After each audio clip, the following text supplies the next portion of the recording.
Salut à tous, j'espère que vous allez bien et on se retrouve aujourd'hui pour une vidéo spéciale dans laquelle nous allons étudier l'éventualité d'un départ d'Icardi cet été.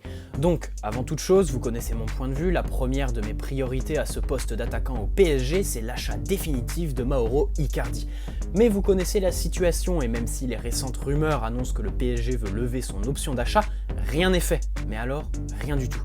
Et vous savez aussi qu'aucune tendance claire se dégage dans ce dossier. C'est pourquoi dans cette vidéo, j'ai décidé de vous présenter l'attaquant qui serait idéal en cas de départ d'Icardi, Timo Werner. Bienvenue.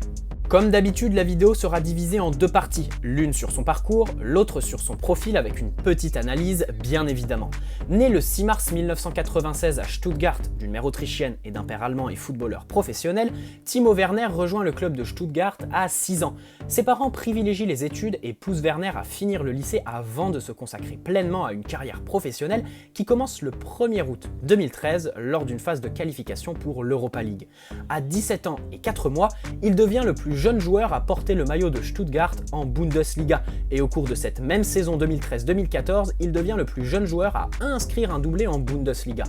Il signe son premier contrat pro à 18 ans, mais lors de la saison 2015-2016, il ne parvient pas à éviter la relégation de son équipe en deuxième division. Malgré 14 ans passés à Stuttgart et un contrat le liant au club jusqu'en 2018, le départ de Werner semble évident à l'été 2016. Leipzig, tout juste promu, ne tarde pas et lâche 10 millions d'euros pour s'offrir Werner qui est alors un ailier droit qui n'a marqué que 14 buts en 103 matchs à Stuttgart. Il est replacé en pointe du 4-4-2 qui mènera Leipzig à la qualification pour la Ligue des Champions. Werner y aura grandement participé puisqu'il inscrit 21 buts lors de sa première saison sous ses nouvelles couleurs. Et même si à l'été 2016 il n'a pas pu participer aux Jeux Olympiques à cause de son transfert, il vit sa première sélection avec l'équipe d'Allemagne le 22 mars 2017 contre l'Angleterre.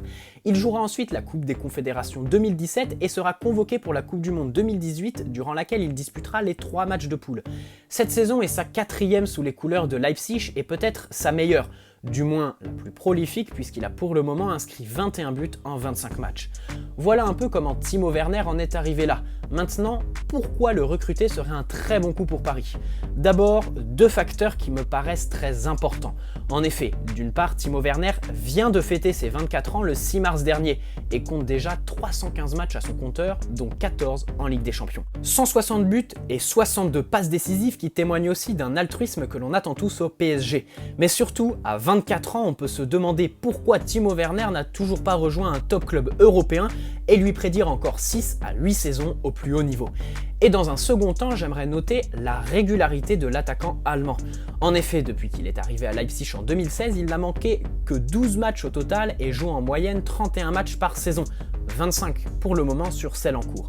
On note aussi que sa dernière blessure, il l'a subie en septembre 2018 et que sur les 12 matchs qu'il a manqué en 4 ans, 9 sont dus à une maladie infectieuse, une grippe la plupart du temps. Donc dans un premier temps, Timo Werner est relativement jeune et robuste et c'est là que la différence peut se faire par rapport à d'autres profils comme Aubameyang ou Ben Yedder qui auront tous les deux la trentaine passée la saison prochaine. Maintenant, au niveau de son profil, on peut dire deux choses que l'on va développer, vitesse et profondeur. En effet, d'abord, Werner est un attaquant très rapide, ce qui le conduit à une prise de profondeur quasi permanente et une très grande mobilité sur le front de l'attaque. Mais arrêtons-nous sur sa mobilité puisqu'il est important de souligner qu'elle se caractérise par un mouvement sur la largeur du terrain.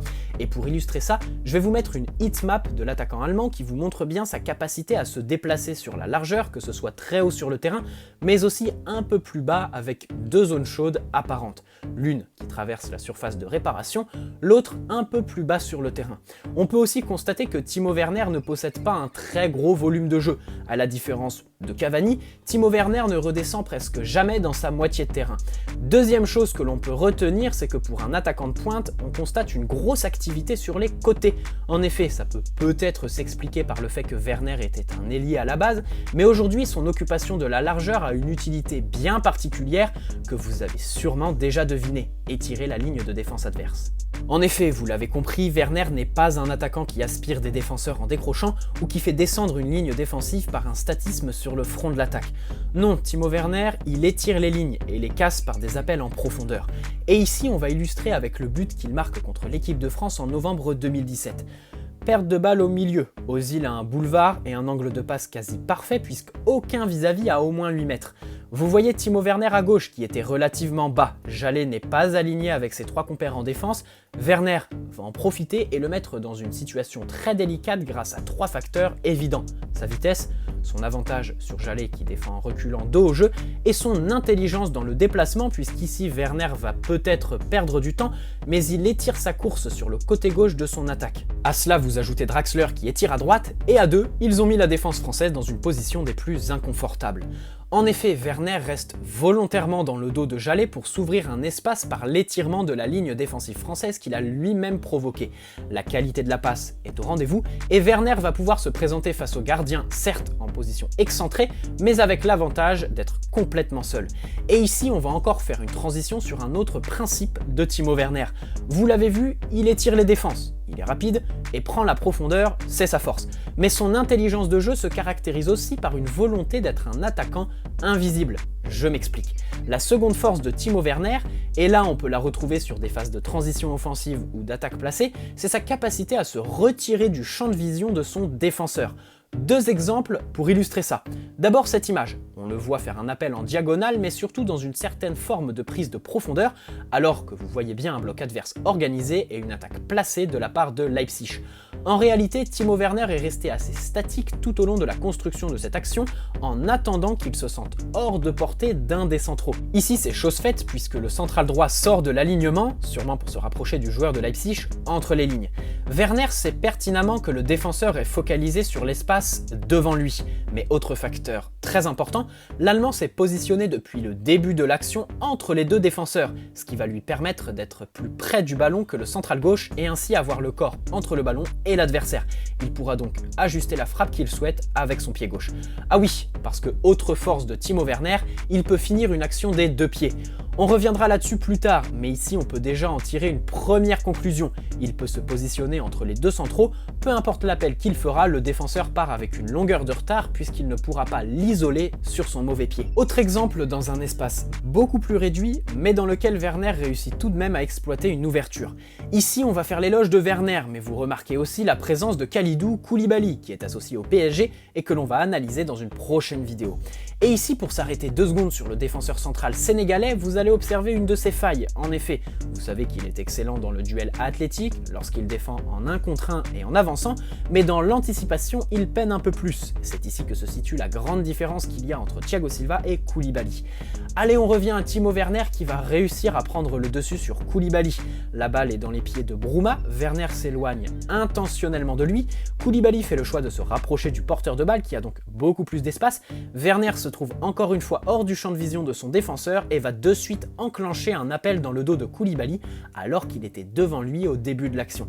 Ici l'appel est différent puisque la passe ne doit pas être entre les défenseurs mais au-dessus, ce qui demande une certaine aisance technique que Di Maria et Neymar possèdent.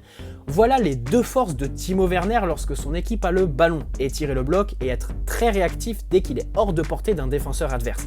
Le tout est bonifié par sa vitesse, bien évidemment.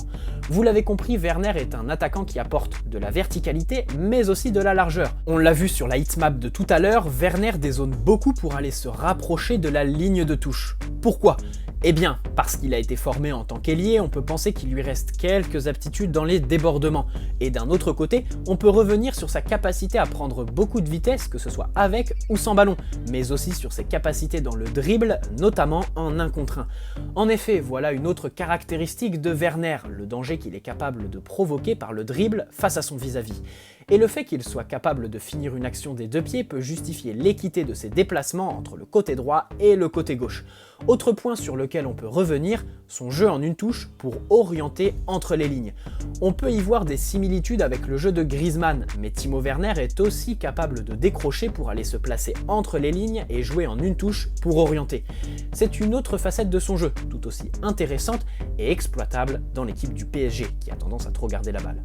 Alors voilà le style d'attaquant qu'est Timo Werner, rapide, dribbleur, qui aime prendre la profondeur, capable de finir une action des deux pieds, et un poison pour les défenses dans le sens où dès qu'un défenseur adverse n'a plus Werner dans son champ de vision, ce dernier exploite au maximum son isolement optique derrière les défenseurs. On rajoute aussi qu'au-delà de son nombre de buts très intéressant, on trouve une belle forme d'altruisme par les 12 passes décisives qu'il a délivrées cette saison. Un altruisme qui se caractérise dans le jeu par sa faculté à se positionner entre les lignes et orienté en une touche, mais aussi par une vision du jeu très intéressante aux abords de la surface. Timo Werner est tout à fait capable de transpercer une ligne défensive par une passe dans un très bon timing la plupart du temps, et un attaquant altruiste, il est clair que c'est un besoin au PSG. Maintenant, on arrive à la caractéristique qui fait toute la différence chez les attaquants d'aujourd'hui, la contribution défensive. Dans un premier temps, Werner fait partie des attaquants les plus investis à la perte de balle. Aucune interrogation à avoir sur le fait qu'il aille harceler les défenseurs pour gêner la première relance de l'adversaire, et il récupère parfois des ballons. Pas besoin de s'attarder là-dessus, c'est très simple, Timo Werner remplit à 100% son rôle de premier défenseur par une grosse débauche d'énergie pour gêner et boucher les angles de passe des premiers relanceurs adverses. Voilà, un finisseur redoutable, capable de tirer des deux pieds, une belle intelligence de jeu qui lui permet de prendre la profondeur et pas n'importe comment, une contribution défensive très bonne, de l'altruisme et une capacité à dézoner pour faire parler sa vitesse et sa capacité à aller provoquer le 1 contre 1 par le dribble. Voilà le profil de Timo Werner, l'attaquant parfait pour le PSG selon moi en cas de départ d'Icardi.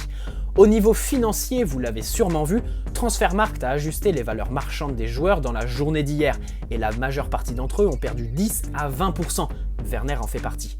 En effet, estimé à 80 millions d'euros en mars, sa valeur est redescendue à 64 millions d'euros depuis le début de cette crise sanitaire qui a donc un énorme impact sur le foot et son marché des transferts. Maintenant, je pense que Leipzig serait vendeur aux alentours de 80-90 millions d'euros, et pour Timo Werner, il serait peut-être temps d'aller dans un top club européen faire parler son talent. Pour vous donner mon avis personnel, je vous dirais bien évidemment que j'aimerais voir Werner au PSG en cas de départ d'Icardi dont l'achat définitif reste ma première priorité. Maintenant, si Timo Werner venait à arriver, je le verrais bien dans un 4-2-3-1 en pointe avec Di Maria à droite, Mbappé à gauche avec qui il pourrait permuter et Neymar en 10, là où je trouve qu'il est le plus fort. On note aussi que la personnalité de Werner viendrait s'inscrire dans la lignée de ce PSG travailleur, humble et moins bling-bling que Leonardo veut promouvoir. Voilà, n'hésitez pas à me donner vos avis dans l'espace commentaire, posez un like si cette vidéo vous a plu et vous abonner si ce n'est pas déjà fait. Pour ceux qui ont regardé la vidéo jusqu'au bout, j'ai une petite question. Répondez-moi dans l'espace commentaire si vous voudriez ou non une vidéo qui récapitulerait toute l'aventure de Cavani avec Paris afin de lui rendre hommage. C'est vous qui décidez si je la fais ou pas. Bonne soirée à tous, prenez soin de vous, allez Paris, ciao!